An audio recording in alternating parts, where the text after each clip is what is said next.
Hey, welcome. You're tuned into the Mind Walker Method with me, Tony Wake. And today we're going to jump right in and talk about giving up versus giving over. Because for the past while, I've been having a lot of inquiries and clients contacting me and asking me, Tony, I've had it. Life is just too challenging, it's too difficult, and I just want to give up. I just want to throw in the towel and completely give up. I've had enough. And it brought up the concept of giving up versus giving over, and the difference between the two, and what the mindset is and the behavior is with regards to both of those aspects of surrendering. Because surrender is a broad term. You can either surrender to the challenges of life and where life takes you, and it just completely takes over and you're just being lived by life, or it's also the surrender mentality of you're giving it up to a higher power and there is purpose in your life. You're not living without purpose. So the difference between giving up and giving over and the mentality that goes into it is what this video is all about. If you're listening to the podcast, what this audio is all about. It's all about the difference in mentality and how you can shift your mentality from going from a place of surrender where it's giving up, where you're throwing in the towel, where you've had enough, into a mentality of giving over and surrendering to the greater purpose that you have in life. Now, the biggest difference and the easiest way for me to explain this to you, the biggest difference between the mindset of giving up means you're surrendering, you're throwing in the towel, you're completely giving up on what you want to experience in life. It's a thing of, I've now had it, I'm throwing in the towel, life can just take me wherever the hell it wants to. I'm done. I've had enough of this experience called life. But the challenge with that is a lot of us aren't experiencing life. We're merely surviving. We're going from day to day and we're not living with passion. We're not living with that intimate feeling of I have purpose in my life. I have this passion, this drive within me and for life, and taking me to a place where I want to go. Not swimming upstream, not running into walls everywhere, not hitting the ceiling, but actually moving towards where I want to go. A lot of us don't have that simply because we have specific expectations and we place specific limits on ourselves based on our belief system. What we believe is possible, what we believe that is achievable, that we are capable of achieving. Because so many of us, due to past experiences, due to past memories and experiences that we have had, those have created filters in our minds that limit our forward thinking. It limits us in a way where we think that the past determines the future. What I was able to do at one stage or what I was not able to do at one stage, that is how the future is going to be. I won't be able to continue because of this and this and this that occurred. Or I won't be able to experience that because this and this occurred in my past and that is now limiting me. Where the matter of fact is, if you give up based on that premise, on the premise of the past determines the future, you are very limiting in your thinking because you process 400 billion bits of information every second on an unconscious level. That means every second that you draw breath, there is 400 billion bits of information that goes into your mind. So how can you tell me that with all of that information going in, you are not changing second by second by second? You are not becoming a different person, a different being altogether every passing second. I mean, all that information that goes into your mind, 400 billion bits every second. Now, every second that passes, there's all of this information that's coming in, and that information is connecting with other information that's already inside your mind. How can you still be the same being, the same entity, the same person, the same soul, moment by moment by moment? Only because you choose to. You choose to focus on what either happened in the past. You choose to believe that the future is determined by the past, when in actual fact it is not. And that mindset, that limiting mindset of my past determines my future and I can't go here and there, or I can't do this and I can't do that. All of that linguistics, all of that mental programming that you're putting yourself through, that is what is limiting you. That is what you need to give up. Not on life, not on the experience of life, not on living life to its fullest. Give up on that limiting mentality, that limiting language, those limiting thoughts that are keeping you where you are and that is not taking you to where you want to be. That is what you need to give up.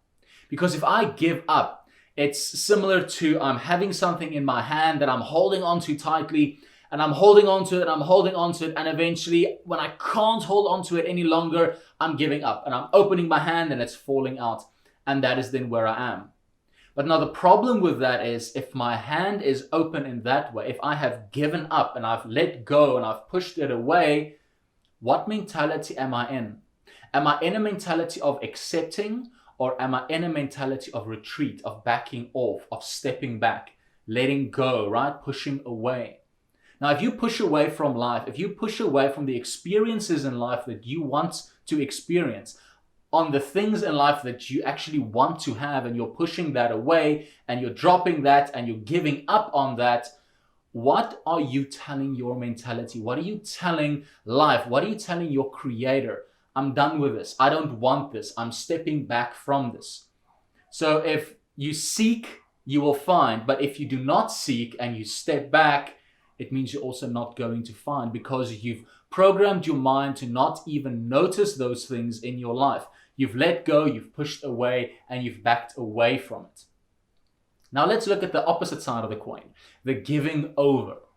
Now the giving over mentality is not giving up. It's not a pushing away. It's similar as I'm holding on to something, but now look at my hands this time. I'm holding on to something. I'm pulling it closer. I want it. And eventually when I cannot hold on to it any longer, I am giving it over. And by giving it over, and I'm doing this, I'm giving over to a higher power, to my creator, to the universe, to spirit, whatever you want to choose to call it. But if I'm giving over to God, and oh my God, here, it's not in my hands anymore. I'm giving it over to you. What am I allowing myself? I'm allowing myself to receive. My hands are open because I've given it over. And in that mentality, not I'm backing away, it's just a thing of I'm giving it over, I'm handing it over, which allows me to receive that which I want to receive.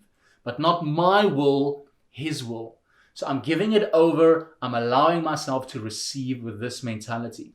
Because with that mentality of giving over, I am relinquishing control over it. I am surrendering my control to a power greater than myself. I am trusting, I am having faith that by giving it over, that higher power, God has then the power to take control of the situation. Because obviously what I've been doing has not been working, because I've been holding on to it and I've been trying to control it so much. And eventually it gets to a point where I have to hand it over and give over control of it. Now, when you give over control, it doesn't help giving over control and secretly in the back of your mind still sitting like, please, I hope it happens this way and let it happen that way. You're still putting limitations and conditions on you receiving that which is the best for you. When you give over, you are relinquishing, you are surrendering, you are giving over complete control. That is where faith comes in. Blind faith, handing over control and letting it go. Opening up, letting it go, surrendering that to God, to your creator, to a higher power, to spirit, in order for that higher power, in order for God to take that from you and allow you to not only relinquish that control and surrender it, but allow you to receive that which is in your best interest. And having the faith and knowing that while you're doing that, your best interest is kept at heart. Now, if you want any further proof of this, I want to take your attention to Proverbs 3 verse 5 to 6, which says, "Trust in the Lord with all your heart and lean not on your own understanding. In all your ways, submit to him. Submit means to surrender. Submit to him, and he will make your paths straight. He will make your path straight. That is where faith comes in. You are surrendering to him, and he will make your path straight. Surrendering, giving over, submitting, letting go, and allowing yourself to receive. Not pushing away, not stepping back, but handing over and saying, Father, here I am. I'm handing this over to you. I am letting go. I am relinquishing the control that I thought I had over this, and I'm giving it into your hands. Do with it what you will, and I am here to receive. I have faith. I trust that you will give me what is due to me, to give me what you believe and what you have for me to accept. I will accept. That is the mentality that will get you from giving up and pushing away into giving over and handing over and taking you towards where you want to be. Because he will not let you down. You are the apple of his eye. You are in his heart. Your name is etched. It is burned in the palm of his hand. So if somebody loves you that much, that your name is etched in the palm of their hand, that he knows every hair on your head, then what are the chances that he has only your best interest at heart? So take this message, relinquish control over to a higher power, trust him, have faith, and don't give up on life. Don't give up on him. Give up on the limiting mentality that you've created and those limiting beliefs that have changed you and kept you where you currently are. Give up on that. Push away from that. Relinquish that. And go over and hand over the challenges and the wants and the needs that you have over to him, and allow him, relinquish and let go, and allow him to work his miracles in your life. Thank you for joining me for this week's episode of the Mindwalker Method. If you feel the need and you want to be reminded of future episodes, please hit the subscribe button below. Click that little bell icon so that you can be reminded when new episodes are coming up. And if you have any inquiries or any questions, feel free, go to my website, tonywake.com. Be blessed and all the best, and I'll catch you next week on the next episode of the Mindwalker Method.